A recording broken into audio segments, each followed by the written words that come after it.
पुनर्जागरण के अग्रदूत ईश्वर चंद्र विद्यासागर को एक शिक्षक, फिलोसोफर और समाज सुधारक जैसे कई रूपों में याद किया जाता है।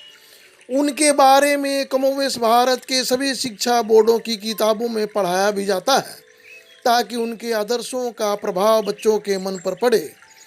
ईश्वर चंद्र विद्यासागर का जन्म 26 सितंबर 1820 को बंगाल के मेदिनीपुर जिले में एक गरीब ब्राह्मण परिवार में हुआ था। 29 जुलाई 1891 को कोलकाता में उनका निधन हो गया। उनके निधन पर रविंद्रनाथ टैगोर ने लिखा था, किसी को आश्चर्य हो सकता है कि भगवान ने 4 करोड़ बंगाली बनाने की प्रक्रिया में एक ही मनुष्य बनाया। रविंद्रनाथ टैगोर का यह कथन बताता है कि उनका व्यक्तित्व कितना विराट था। एक निर्धन परिवार में जन्मे ईश्वर चंद्र ने अपनी पढ़ाई स्ट्रीट लाइट के नीचे बैठकर की, क्योंकि उनके परिवार के पास रोशनी का इंतजाम नहीं था। परंतु कम सुविधाओं में भी उन्होंने जिस लगन और मेहनत से अपनी पढ़ाई पूरी की, वह आज भी एक मिसाल है। शुरुआती पढ़ाई के बाद जब वे कलकत्ता के संस्कृत कॉलेज में पढ़ने गए तो एक प्रतियोगिता में उनकी तीक्ष्ण बुद्धि को देखते हुए उन्हें विद्यासागर उपनाम दिया गया।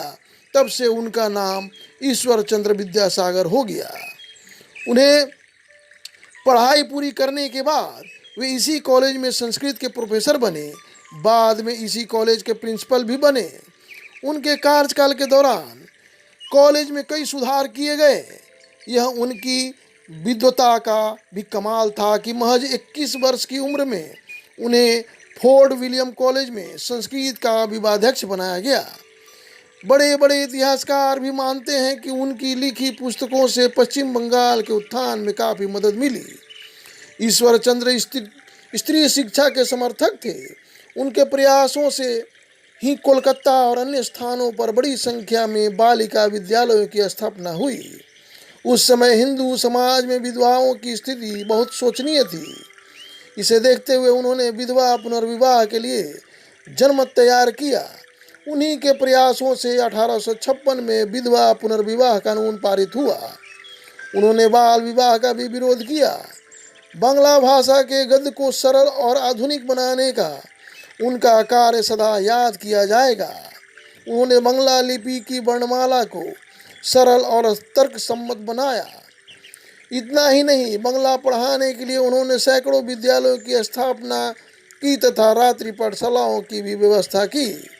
उन्होंने संस्कृत भाषा के प्रचार प्रसार के लिए भी काफ़ी काम किया। संस्कृत कॉलेज में पाश्चात्य चिंतन का अध्ययन भी उन्होंने शुरू किया। वर्ष 2004 के एक सर्वेक्षण यानी सर्वे में उन्हें अब तक का सर्वश्रेष्ठ बंगाली माना गया है।